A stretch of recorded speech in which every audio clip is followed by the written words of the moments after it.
Hello, आज हम इस वीडियो में बात करेंगे डेडलॉक अवॉइडेंस के बारे में। तो है ना, अगर हमको डेडलॉक्स को अवॉइड करना है ना, तो क्या कॉन्सेप्ट है कि जितनी भी प्रोसेस है ना, वो क्या करेगी, ऑपरेटिंग सिस्टम को ये बताएगी कि उसको मैक्सिमम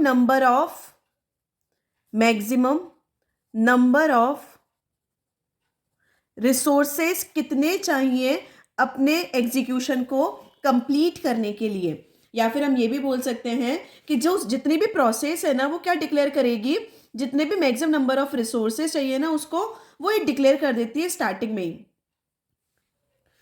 तो और इस डेडलॉक अवॉइडेंस में क्या होता है, जो सिस्टम होता है ना, वो ये चेक करता है कि क्या वो सेफ स्टेट में है या फिर वो अनसेफ स्टेट में है। जो सेफ स्टेट है उसका मतलब ये होता है कि जितने भी जो रिसोर्सेज हैं जो प्रोसेस ने मांगे हैं ना, अगर वो रिक्वेस्ट फुलफिल हो जाती है बिना डेडलॉक में एंटर किए, तो वो कौन सी स्टेट कहलाएगी, सेफ स्टेट कहलाएगी। और अगर जो आपका जो सिस्टम है, जो जितने भी प्रोसेस ने रिसोर्सेज को मांगे, अगर वो उनको फुलफिल नहीं कर पाता है ना, तो इसका मतलब क्या है कि जो जो सिस्टम है वो कौन सी स्टेट के अंदर आ गया, अनसेफ स्टेट के अंदर आ गया। तो इसका कॉन्सेप्ट क्या हो गया डेडलॉक अवॉइडेंस का, अप्रोच का, कि जो रिक्वेस्ट है ना रिसोर्सेज की,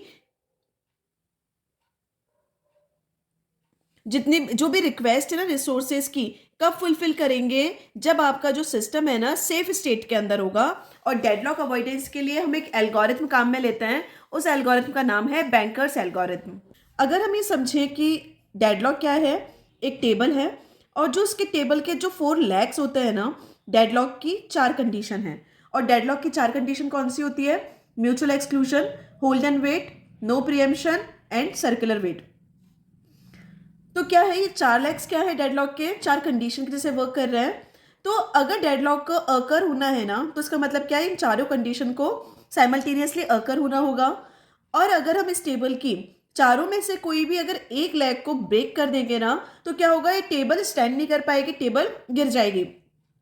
तो सेम ऐसा ही डेडलॉक के साथ में होता है। अगर हम इन चारों में से एक कंडीशन को वायलेट कर देंगे ना, तो क्या होगा, हम डेडलॉक से प्रिवेंट कर पाएंगे। और ये 4 कंडीशन कौन सी थी, mutual exclusion, hold and wait, no preemption and circular wait. तो देखो, अगर अगर हमको डेडलॉक को प्रिवेंट करना है, तो हमें क्या करना पड़ेगा, 4 कंडीशन में से किसी भी एक कंडीशन को क्या करना है, एलिमिनेट करना है। तो हम पहली कंडीशन के बारे में बात करते हैं, और पहली कंडीशन है म्यूचुअल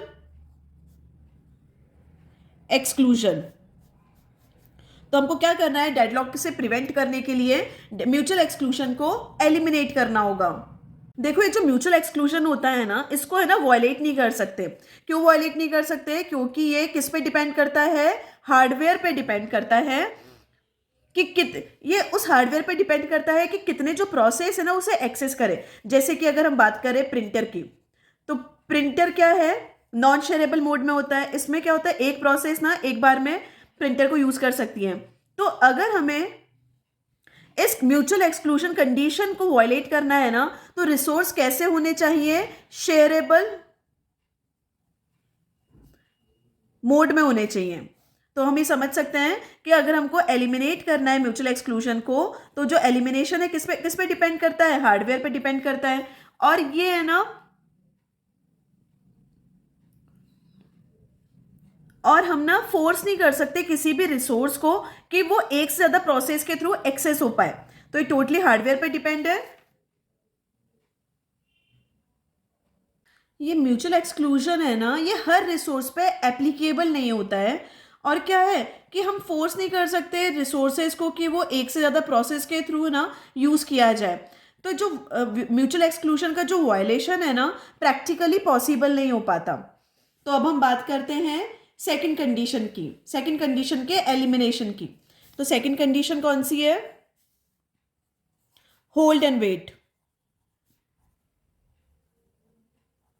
अगर हमें होल्ड एंड वेट को एलिमिनेट करना है, अगर देखो होल्ड एंड वेट को एलिमिनेट करना है ना, तो कॉन्सेप्ट क्या बोलता है कि जो प्रोसेस है, फॉर एग्जांपल P1 प्रोसेस है, इसको 3 रिसोर्स चाहिए अपने आप को कंप्लीट करने के लिए। तो ये क्या बताएगी कि स्टार्टिंग में बता देगी कि मुझे अपने कंप्लीशन अपना एग्जीक्यूशन करने के लिए ये 3 रिसोर्सेज चाहिए, और ये जो तीनों रिसोर्सेज है ना, इस प्रोसेस के स्टार्ट होने से पहले इसको क्या कर दिए जाएंगे, अलोकेट कर दिए जाएंगे। तो इसका मतलब क्या है कि जो प्रोसेस है अपना एग्जीक्यूशन कब स्टार्ट करे, जब जब क्या हो, जितने भी रिसोर्सेज है ना जो इस प्रोसेस को चाहिए वो इसे क्या मिल जाए, पहले से ही मिल जाए। तो इसके थ्रू ही हम क्या कर सकते हैं, जो होल्ड एंड वेट है ना, कंडीशन को एलिमिनेट कर सकते हैं। लेकिन इसमें प्रॉब्लम क्या है, लेकिन इस कॉन्सेप्ट से दिक्कत क्या होती है, जो भी डिवाइसेस का जो यूटिलाइजेशन है ना वो क्या होता है, वो लो हो जाता है। क्यों लो क्यों हो जाता है? फॉर एग्जाम्पल इस प्रोसेस P1 को प्रिंटर चाहिए था, तो इसने क्या किया, प्रोसेस ने अपने प्रोसेस को स्टार्ट होने से पहले इस प्रिंटर को ऑक्यूपाई कर लिया। तो ये प्रिंटर क्या हो गया, अब ब्लॉक हो गया। अब कोई दूसरी प्रोसेस ना इसको यूज नहीं कर सकती, और ये प्रिंटर कब तक ब्लॉक रहेगा, जब तक कि ये प्रोसेस अपना एग्जीक्यूशन फिनिश नहीं कर देती। तो ये जो है होल्ड एंड वेट है, ये जो कंडीशन है क्या प्रैक्टिकली पॉसिबल नहीं है। क्यों पॉसिबल नहीं है? क्योंकि कुछ प्रोसेस क्या करेगी, बहुत लंबे समय तक रिसोर्सेज को एक्वायर करके रखती है।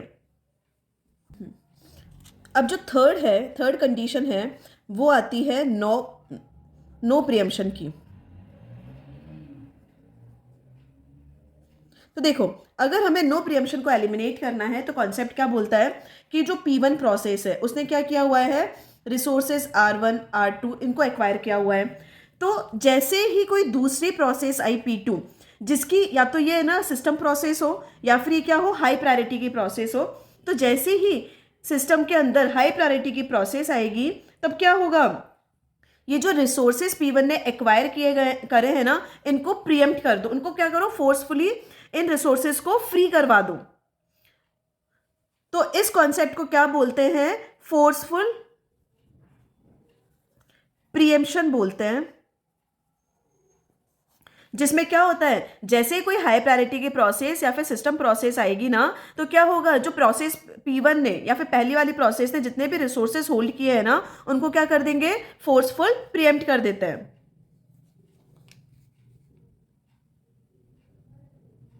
तो जो 4 कंडीशन है ना वो आती है सर्कुलर वेट की। अगर हमें सर्कुलर वेट को एलिमिनेट करना है ना, तो उसका कॉन्सेप्ट क्या बोलता है कि सिस्टम में जितने भी रिसोर्सेज है ना उसको एक नंबर प्रोवाइड कर दो। तो क्या होगा, और ना एक नंबर प्रोवाइड कर दो, और क्या होगा, जो भी प्रोसेस आएगी ना वो या तो इन रिसोर्सेज को इंक्रीजिंग ऑर्डर में रिक्वेस्ट करेगी या फिर डिक्रीजिंग ऑर्डर में रिक्वेस्ट करेगी। फॉर एग्जांपल जैसे कि हमने पहले देखा था कि एक P1 प्रोसेस है, P2 प्रोसेस है और P3 प्रोसेस है।